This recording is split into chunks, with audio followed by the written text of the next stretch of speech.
పార్లమెంట్లో ఉత్కరణ బిల్లులు వెంటనే ప్రవేశపెట్టాలి. పార్లమెంట్లో ఎస్సీ ఉత్కరణ బిల్లులు వెంటనే ప్రవేశపెట్టాలి.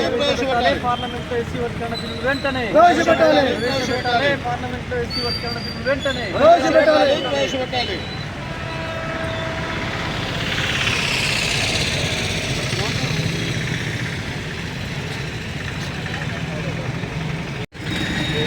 వర్గాలైనటువంటి దళితులలో ఎస్సీ వర్గీకరణ చేయాలని చెప్పి వాళ్ళ అభివృద్ధికి కేంద్ర రాష్ట్ర ప్రభుత్వాలు వర్గీకరణ బిల్లును తక్షణమే పార్లమెంట్లో పెట్టే విధంగా ఇక్కడున్న రాష్ట్ర ప్రభుత్వం కృషి చేయాలని చెప్పి, అదేవిధంగా కొంతమంది ఎస్సీ వర్గీకరణకు వ్యతిరేకంగా సుప్రీంకోర్టులో కూడా ఒక పిల్ వేయడం జరిగింది.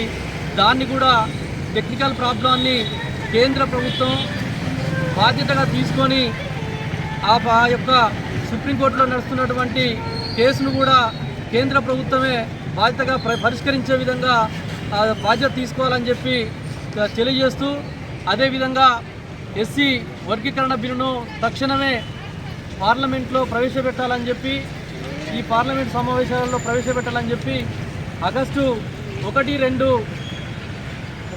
తేదీలలో చలో ఢిల్లీ కార్యక్రమాన్ని జంతర్ మంతర్ దగ్గర మహాధర్నా నిర్వహిస్తున్నాం. దీంట్లో మాదిగ ఉపకులాల అన్ని సామాజిక వర్గాల ప్రజలు, అదే రకంగా ఏదైతే రాజకీయ పార్టీల మద్దతుదారులు వాళ్ళందరిగా కూడా ఈ కార్యక్రమంలో పాల్గొనవలసిందిగా పిలుపునిస్తూ ఉన్నాం.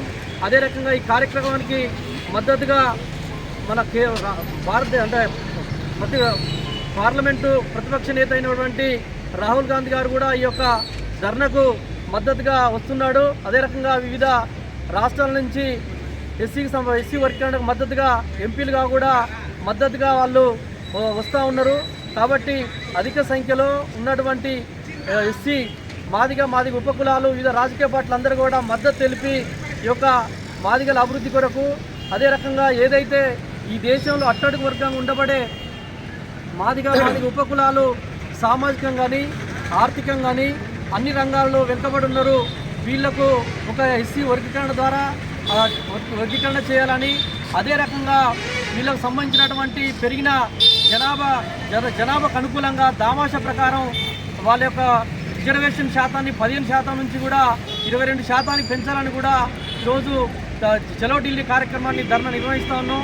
అందులో భాగంగానే ఈరోజు ఇక్కడ కరపత్ర ఆవిష్కరణ కూడా పోస్టుల ఆవిష్కరణ చేస్తూ ఉన్నాం. దీనికి అన్ని రాజకీయ పార్టీలు